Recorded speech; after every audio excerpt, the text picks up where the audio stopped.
Hello student, very very good evening. आप सभी लोगों का टारगेट स्टडी पर स्वागत है। ये जो प्लेटफॉर्म है, ये प्लेटफॉर्म आपको इंग्लिश ग्रामर के कॉन्सेप्ट देता है और आज इंग्लिश ग्रामर की 23rd क्लास है। और अभी तक अगर आपने 22 क्लासेस नहीं देखी हैं तो निश्चित तौर पे यह मानिए कि आपने बहुत कुछ मिस किया है। तो अगर आपको वो सारे कंटेंट चाहिए तो आप डिस्क्रिप्शन बॉक्स में इसकी लिंक पड़ी हुई है, 1 बाय 1 वीडियो आप देख सकते हैं। यहाँ से जो ये क्लासेस चल रही हैं, अगर आप ये क्लासेस ज्वाइन करते हैं तो ये ऑल बोर्ड के लिए एग्ज़ाम, जितने भी बोर्ड के एग्ज़ाम होते हैं वहाँ, साथ ही सारे वनडे एग्ज़ाम जो होते हैं उनके लिए भी ये बहुत ही बेनिफिशियल है। तो यदि आपने अभी तक टारगेट स्टडी के चैनल को सब्सक्राइब नहीं किया है और आपने नोटिफिकेशन नहीं ऑन किया है तो निश्चित तौर पे मानिए कि आप कुछ मिस कर रहे हैं। यदि हमारे बैचेस के बारे में जानकारी चाहिए तो बैचेस के लिए आप केवल 9415145771 पर आपको व्हाट्सएप मैसेज करना है, या किसी भी प्रकार की क्वेरी के लिए हमारे टेलीग्राम चैनल टारगेट स्टडी को आप ज्वाइन कर सकते हैं। यहाँ आपको स्टडी मटेरियल और साथ ही साथ मॉडल पेपर्स वगैरह जितने कुछ आपके एग्जाम से रिलेटेड चीज़ें होती हैं वो एज ए पीडीएफ प्रोवाइड की जाती हैं। तो आज का जो सेशन होने वाला था, ये कुछ टेक्निकल इशू की वजह से मैं लाइव नहीं हो सका था, तो यही सेम क्लास मैं आपको रिकॉर्डेड फॉर्म में दे रहा हूँ। निश्चित मानिए कि आपको वही फीलिंग आएगी, बस आपको शुरू से लेकर अंत तक बने रहना है। तो चलिए, मैं आज के इस सेशन का जो पहला क्वेश्चन है वो मैं आपको दे रहा हूं और निश्चित मानिए आपको फीलिंग वही आने वाली है। पहला क्वेश्चन आपका कह रहा है, dash oranges are grown in Nagpur. ये आर्टिकल से रिलेटेड क्वेश्चन है। ए आएगा, एन आएगा, द आएगा, या इसमें कोई प्रकार की आर्टिकल यूज नहीं होगी। तो जो सबसे पहले आपके कॉन्सेप्ट को, आपके पहले दिमाग में जो बात क्लिक करके आई होगी, तो ऑरेंज देखा है तो एन की बात आई होगी। तो आप ये ध्यान में रखें कि an oranges are grown in Nagpur, क्या केवल एक ऑरेंज ही नागपुर में उगाए जाते हैं? तो बिल्कुल आपकी बात गलत हो जाती है। अब आपका दिमाग होता है कि एन आएगा कि या द आएगा। तो द, अगर मैं यहाँ द की मैं लिख कर यह बात थोड़ा सा इसके अर्थ को निकालने का प्रयास करना चाहूं तो इसमें लिखा है द ऑरेंजेस, मतलब किसी एक फिक्स कैटेगरी की ऑरेंजेस की बात कर रहा है, जबकि नागपुर में तो ये जनरल से इसकी बात होती है कि वहां ऑरेंजेस उगाए जाते हैं, इसलिए यहाँ द का भी प्रयोग अनुचित माना जाएगा। तो निश्चित तौर पे यहाँ पे आपका जो ऑप्शन के अकॉर्डिंग जो ऑप्शन आंसर होगा वो क्या होगा, यहाँ पर किसी भी प्रकार के आर्टिकल की आवश्यकता नहीं है। सेंटेंस क्या बनेगा, कोई यहाँ पे आपको आर्टिकल की जरूरत नहीं है। Oranges are grown in Nagpur, ये आपका जो सेंटेंस है वो बिल्कुल करेक्ट है। जनरल सेंस की बात कही जा रही है, कोई फिक्सेशन की जरूरत यहां नहीं है, तो यहां कोई भी आर्टिकल नहीं आएगी, अर्थात ये नो आर्टिकल के रिक्वायर्ड सेंटेंस है। पूरी तरह से बात ये समझ में आ गई होगी। चलिए नेक्स्ट क्वेश्चन पे चलते हैं। नेक्स्ट क्वेश्चन कह रहा है, the Taj Mahal is built of dash marble. A, an, या आर्टिकल द, या इनमें से कोई आर्टिकल की जरूरत नहीं है। तो अगर सेंटेंस की प्रवृत्ति को आप देखिए तो यहां पे लिखा हुआ है the Taj Mahal is built of. अब यहाँ अ मार्बल, केवल एक मार्बल से तो वो बना नहीं है, तो ये कट जाता है। एन मार्बल की कोई कॉन्सेप्ट यहाँ यूज नहीं होती है, शायद द का प्रयोग हो। तो अगर यहाँ मैं द का प्रयोग करूंगा तब भी गलत हो जाएगा, क्योंकि कोई एक फिक्स मार्बल की अभी बात नहीं हो रही। अगर यहाँ मैं लिखता व्हाइट मार्बल तो यहाँ पे आर्टिकल द आ जाता, क्योंकि व्हाइट में स्पेसिफिक बात आ गई। तो यहाँ अगर व्हाइट होता तब तो आर्टिकल द की जरूरत होती, लेकिन यहाँ चूंकि कोई स्पेसिफिक मार्बल की बात नहीं कही जा रही है, इसलिए according to option the right answer is no article. यहाँ किसी भी प्रकार के आर्टिकल की जरूरत नहीं है। The Taj Mahal is built of marble. बात यह भी पूरी तरह से आपको क्लियर हो गई होगी। चलते हैं नेक्स्ट क्वेश्चन पर। नेक्स्ट क्वेश्चन क्या कह रहा है, ही was born dash 10th January 2018, एक प्रीपोजिशन का क्वेश्चन है, विथ, बाय, इन, ऑन। तो अगर आपने ये क्वेश्चन का आंसर देने का प्रयास किया तो पहला क्लिक आपके माइंड में इन आएगा, जो कि पूरी तरह से गलत हो जाएगा। क्यों गलत हो जाएगा, अब इस पे विचार आप कर रही है। यहां एक डेट दी गई है, मंथ की बात नहीं कही गई है। ध्यान रखेंगे, जो कैलेंडर होता है, कैलेंडर में आपको डे जो ऑब्लिक डेट बताता है या मंथ, ये दो तरीके के टाइम आपको मिलते हैं। तो ये ध्यान रखेंगे, डेट और डे के लिए ऑन का यूज होता है और मंथ के लिए इन का यूज होता है। यहां जो मंथ आया है वो उसके पहले एक डेट आई है, और डेट के लिए जो प्रॉपर और सुइटेबल आपका प्रीपोजिशन होता है वो हो जाता है ऑन। तो यहां आपके अकॉर्डिंग आंसर न निकल के एक जो कॉन्सेप्ट है उसके अकॉर्डिंग ये आपका आंसर हो जाएगा, और यहां पर प्रीपोजिशन कौन सा आएगा, ऑन। क्लियर हो गया होगा। अगर कहीं भी कोई भी मन में आपके डाउट है तो आप तुरंत क्वेश्चन के माध्यम से, कमेंट के माध्यम से क्वेश्चन कर सकते हैं। Next question, either Surekha nor Kamala has attended the function no error, किस पार्ट में एरर है। तो आपके दिमाग में पहला जो कॉन्सेप्ट दिमाग में आया होगा वो आपके वर्ब पे आया होगा। तो वर्ब के अकॉर्डिंग आप ध्यान रखेंगे, जो जितने भी आपके कंपाउंड प्रीपोजिशन है वो नियरेस्ट के अकॉर्डिंग यूज होते हैं। यहाँ कमला आपका सिंगुलर है और सिंगुलर के लिए हैज आया हुआ है, यहाँ बिल्कुल सही है। तो अब दूसरी गलती क्या है, तो हमको मालूम है कि जो ये आइदर है इसका जो पेयर होता है वो आर होता है, न कि नार होता है। जहां नार का जो यूज हुआ है पूरी तरह से गलत है। जो इसका पेयर होता है वो क्या होता है, वो नीदर नॉर होता है। तो यहां जो आपको एरर मिली वो कहां मिली, वो बी पार्ट में एरर मिली। Either Surekha or Kamala has attended the function no error. तो यहां जो एरर की पार्ट हुई वो कौन सी हुई, बी हुई। पूरी तरह से आपके दिमाग में यह बात समझ में आ गई होगी। Next question, it was in 2006 that we first flew to the United States no error, किस पार्ट में एरर है। मैं अगर 2 सेकंड को पॉज देता हूं तो आपका दिमाग कहां जाएगा। It was in 2006 that we first flew to the United States. Sentence कहना चाहता है कि ये 2006 का दौर था, दैट जब वी फर्स्ट फ्लेव, हम पहली बार उड़े, to the United States, United State के लिए, नो एरर। तो आपके दिमाग में यह बात आएगी कि 100% नो एरर के चांस बन जाते हैं। लेकिन आपको बात यहां समझनी चाहिए कि इट वाज इन 2006, ये 2006 क्या शो कर रहा है, टाइम शो कर रहा है। और टाइम के लिए भैया दैट का यूज नहीं होता, टाइम के लिए हम क्या यूज करते हैं, व्हेन का यूज करते हैं। इट वाज इन 2006, तो ये क्या हो जाएगा, when we first flew to the United States. B part में आपको एरर मिली। यह भी बात अब पूरी तरह से क्लियर हो गई होगी। अगर फिर भी कहीं मन में छोटा सा भी डाउट है, कमेंट के माध्यम से क्वेश्चन करेंगे, मैं आपके डाउट को एज सुन एज पॉसिबल हम उसको सॉल्व करेंगे। Next question, it was me who was responsible for making all the arrangements no error, किस पार्ट में एरर है। तो आपको यहां पे दिखाई पड़ रहा है, मैंने कई बार यह कॉन्सेप्ट आपको बताया है। फिर भी अगर आपके दिमाग में ऑप्शन नहीं आ रहे हैं कि ए पार्ट है कि बी पार्ट है कि सी पार्ट है कि डी पार्ट है, क्योंकि आप एरर के लिए हमेशा ट्रांसलेशन करने की कोशिश करते हैं, और ट्रांसलेशन का जो टोन होता है अगर सेट हो जाता है तो आप नो एरर की ओर चले जाते हैं, जो कि पूरी तरह से गलत है। यदि आप आंसर कॉन्सेप्ट के आधार पर नहीं निकालेंगे तो निश्चित तौर पे गलतियां हो जाएंगी।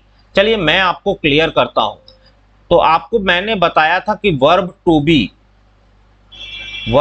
टू बी जिसके कौन कौन से फॉर्म होते हैं, तो इज होता है, एम होता है, आर होता है, वाज होता है और वर होता है। ये हमको अच्छी तरह मालूम है।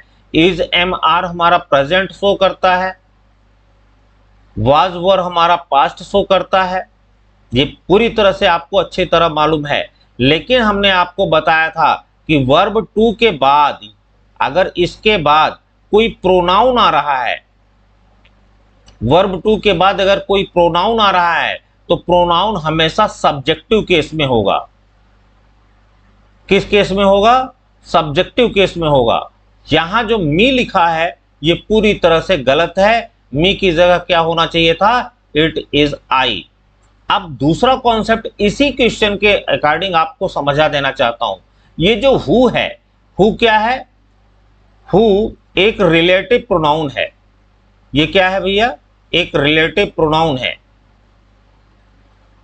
और रिलेटिव प्रोनाउन की एक कैटेगरी होती है, इसके पहले जैसा आपका नाउन, इसके पहले जैसा नाउन वर्ब इसी नाउन के अकॉर्डिंग आएगी। अर्थात यहां अगर सिंगुलर सब्जेक्ट है तो वर्ब हमारी जो होगी वो सिंगुलर होगी, और यहां अगर प्लूरल सब्जेक्ट होगा तो यहां जो वर्ब होगी वो प्लूरल हो जाएगी। आइए छोटी सी बात मैं आपको बताऊं।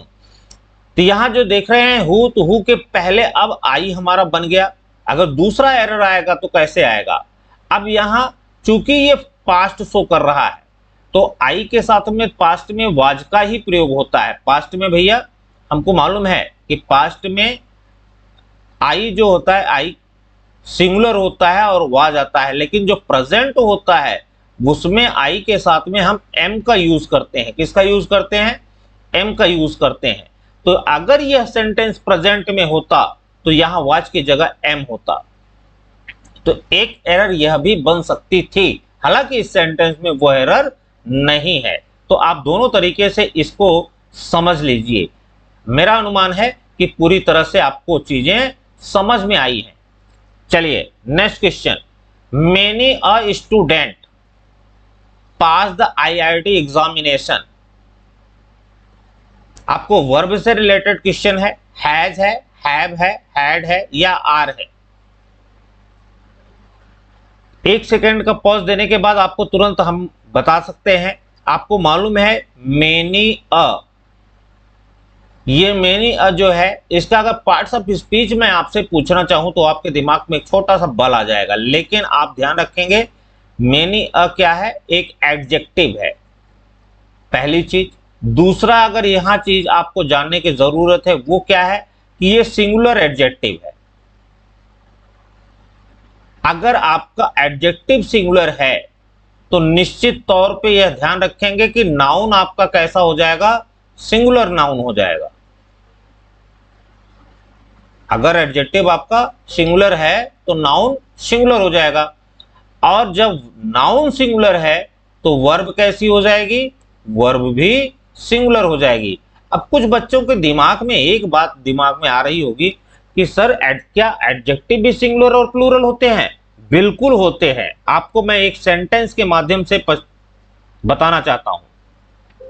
अगर मैंने लिखा दीज काइंड्स ऑफ शर्ट्स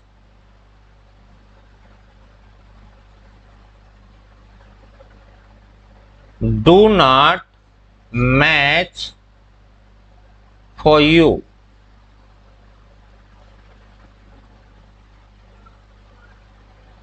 और तो इस प्रकार के जो शर्ट है, अगर मैं यहां देखिए ये अब क्या है सेंटेंस में, ये जो है ये प्रीपोजिशन है। प्रीपोजिशन के बाद जो नाउन या प्रोनाउन होता है वो प्रीपोजिशन का ऑब्जेक्ट कहा जाता है, ये आपको मालूम है। अब यहां प्रीपोजिशन के पहले जो नाउन होगा हम उसी को मानेंगे। अगर मैं यहां यस को हटा दूं तो आप कहेंगे सर ये दीज जो है वो एडजेक्टिव का काम कर रहा है और इस समय ये प्लूरल एडजेक्टिव है। अगर ये प्लूरल एडजेक्टिव है तो नाउन भी प्लूरल हो जाना चाहिए, काइंड्स हो जाएगा। तो आपको अब बात समझ में आ गई होगी निश्चित तौर पे कि मेनी अ क्या है? एक सिंगुलर एडजेक्टिव है और यदि सिंगुलर एडजेक्टिव है तो नाउन भी कैसा रहेगा, सिंगुलर रहेगा, और सिंगुलर नाउन है तो वर्ब भी सिंगुलर होगी। अब आइए, मेनी अ स्टूडेंट सिंगुलर है, नाउन कैसा है, ये सिंगुलर है। अब आइए बात करते हैं कि इसमें सिंगुलर कौन सा है, तो हैज आपका सिंगुलर है, और हैड जो है वो सिंगुलर और प्लूरल दोनों को डिनोट करता है। मैंने आपको बताया था कि यदि एक ही समय में आपको प्रेजेंट और पास्ट की ऑक्सिलरी को प्रायोरिटी देनी होगी, हम किसको देंगे, प्रेजेंट को देंगे, और प्रेजेंट के अकॉर्डिंग जो आपका आंसर होगा वो क्या हो जाएगा, हैज हो जाएगा। पूरी तरह से आपको बात समझ में आ रही होगी। Next question, all the dresses looked good so I bought all of it, no error. ये सारे प्रकार के जो वेस्ट थे, ड्रेसेस थे, वो बहुत अच्छे दिख रहे थे, इसलिए मैंने क्या किया भैया, सारे खरीद लिया। तो पहला दिमाग आपका कहाँ आया होगा कि सेंटेंस यहाँ बॉट में है, तो ये देख आप इधर खोज रहे होंगे, भैया ये भी वीकर टू है और ये भी वीकर टू है, तो वर्ब की कोई प्रॉब्लम नहीं है। और प्रॉब्लम देखते हैं। अब आपके दिमाग में बल आ रहा होगा कि क्या एडजेक्टिव पॉजिटिव आएगी कि कंपैरेटिव आएगी। तो हमने आपको बताया था कि लुक क्या है, एक स्टेटिव वर्ब है, और स्टेटिव वर्ब ये कापुला वर्ब है। क्या है, कापुला, और कापुला वर्ब को एडवर्ब नहीं क्वालिफाई करते, एडजेक्टिव क्वालिफाई करते हैं। और उसमें हमने आपको बताया था बहुत सारे वर्ब, जैसे लुक हो गया, सीम हो गया, अपीयर हो गया, टेस्ट हो गया, ये जितने प्रकार के वर्ब होते हैं इनके लिए एक एडवर्ब की जरूरत नहीं होती, एडजेक्टिव की जरूरत होती है। तो यहाँ ध्यान रखेंगे, लुक साथ में गुड आया, यह भी बिल्कुल सही है। अब आपके दिमाग में बल फिर से आ गया होगा कि आखिर तब गलती है क्या। आइए मैं आपको क्लियर करता हूं। निश्चित तौर पे मानिए ये क्वेश्चन आपको दिमाग में जो ही मैं कॉन्सेप्ट दूंगा, आपके मन में एक छोटी सी हंसी जरूर आ जाएगी कि वास्तव में एग्जामिनर कैसे कैसे क्वेश्चन पूछता है। अब आइए देखते हैं, ऑल द ड्रेसेस, तो इसमें ड्रेसेस क्या है, हमारा नाउन है, और उसके लिए ये आपका द जो है वो आर्टिकल है, और आर्टिकल भी कभी कभी एडजेक्टिव का काम करते हैं, डिटरमिनर का काम करते हैं। ऑल आपका एडजेक्टिव है ही, इसमें कोई दो राय नहीं। अब उसके बाद एक वर्ब की जरूरत है, वर्ब आया है, एक एडजेक्टिव की जरूरत है लुक को, वो आया हुआ है। सो क्या है, सो हमारा एक कंजक्शन है, कंजक्शन के बाद एक नया सब्जेक्ट आता है, आया है, उसके बाद एक नया वर्ब आता है, आया है। तो भैया ऑल ऑफ इट पर दिमाग रखिए, ये ऑल ऑफ इट आपने जो खरीदा है, so I bought all of it, जो खरीदा है वो क्या खरीदा है भैया, सारे ड्रेसेस खरीदे हैं। और जब सारे ड्रेसेस खरीदे हैं तो भैया होना क्या चाहिए, ये प्लूरल होना चाहिए। और इट इस समय कैसा है, ये सिंगुलर है, तो इट का प्लूरल क्या होता है, तो इट का भी प्लूरल देम ही होता है। ही का प्लूरल देम, और इट का भी प्लूरल देम। क्लियर हो गया होगा बात।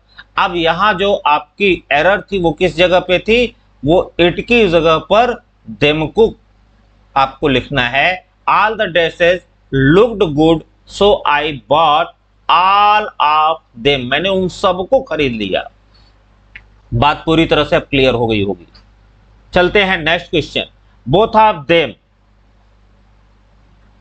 Will not refute the charges, no error. अब मैं आपको एक सेकंड का समय देता हूं, आपके दिमाग में कहां कहां एरर आ रही है। बोथ ऑफ देम, ऑफ के बाद प्रीपोजिशन है, ऑब्जेक्टिव केस आना चाहिए, बिल्कुल सही है। बोथ प्लूरल को शो करता है, चूंकि प्लूरल जो है फ्यूचर में शैल और विल के माध्यम से ही डिनोट होते हैं, तो वहां सिंगुलर प्लूरल का कॉन्सेप्ट आपके दिमाग में होना ही नहीं चाहिए। रिफ्यूट का मतलब क्या होता है, यही आपको होमवर्क में मैं दे रहा हूं कि आप इसको देख लीजिएगा। रिफ्यूट क्या है, द चार्जेस, रिफ्यूट माने कम करना।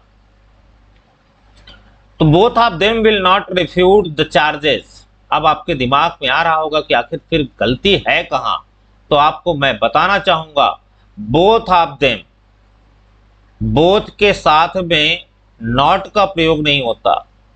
पहला कॉन्सेप्ट दिमाग में रखेंगे। बोथ के साथ में, बोथ ऑफ देम के साथ में, both of them, both of them के साथ में हम नॉट का यूज नहीं करते हैं।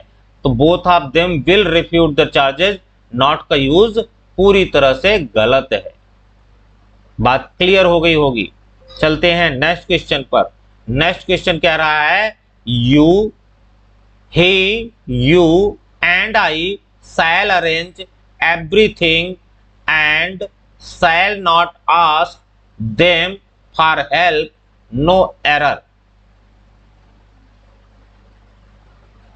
अब आप बताएं किस पार्ट में एरर है। हालांकि ये क्वेश्चन आपको मैंने कई एक बार कराया है और आप इसको देखते ही पहचान गए होंगे, क्योंकि हमने आपको बताया था जब एक ही सेंटेंस हो और अलग अलग person, first person, second person और थर्ड पर्सन। फर्स्ट पर्सन में क्या आता है? आई आता है, वी आता है। सेकंड पर्सन में क्या आता है? यू आता है। थर्ड पर्सन में क्या आता है? तो ही आता है, सी आता है, इट आता है और दे आता है। ये आपको अच्छी तरह मालूम है, तीनों पर्सन के सब्जेक्ट। तो जब एक ही सेंटेंस में तीनों पर्सन के जो सब्जेक्ट हैं एक साथ में आएंगे तो आपको ध्यान रखना है, उनको जो रखने का क्रम होना चाहिए वो कैसा होना चाहिए? 2, 3, 1 का है। अर्थात पहले सेकंड पर्सन आएगा, फिर थर्ड पर्सन आएगा, फिर फर्स्ट पर्सन आएगा। अब यहां देखते हैं तो पहले सेकंड पर्सन में क्या है? यू। उसके बाद थर्ड पर्सन क्या है? He. You, he and I shall arrange everything and shall not ask them for help। तो आपका सही क्रम क्या है? यू, ही एंड आई। 2, 3, 1 का कॉन्सेप्ट याद रखेंगे। तो ये जो क्लास थी, हालांकि ये लाइव क्लास होने वाली थी, लेकिन कुछ टेक्निकल इशू की वजह से ये क्लास लाइव नहीं हो पाई थी। फिर भी मैंने इसे रिकॉर्डेड फॉर्म में दिया है और निश्चित तौर पे ये आपके लिए पूरी तरह से ऑफलाइन जैसी ही फीलिंग आई होगी। और यदि आपने पूरा जो समय दिया है, इस समय के लिए आपको थैंक्स। टारगेट स्टडी के इस प्लेटफॉर्म के सेशन आपको अच्छे अगर लग रहे हैं तो सेशन को लाइक करना कतई न भूलें और कम से कम अपने एक फ्रेंड को, मात्र और मात्र एक फ्रेंड को ये शेयर कर दीजिए जिसको आप सबसे ज़्यादा मानते हैं, सबसे ज़्यादा चाहते हैं, उसी फ्रेंड को आप ये क्लास शेयर कर दीजिए, क्योंकि ऐसे कॉन्सेप्ट उसको बहुत ही ज़रूरत है। और यदि अभी तक आपने मेरे चैनल को सब्सक्राइब नहीं किया है तो सब्सक्राइब करके बेल आइकन जरूर प्रेस कर लें, जिससे कि नोटिफिकेशन आपके पास टाइम से पहुंचे। ये क्लास मैंने लाइव देनी थी लेकिन नहीं दे पाया। अब आपको अगली क्लास जो कल की क्लास मिलने वाली है वो लाइव ही मिलेगी। धन्यवाद।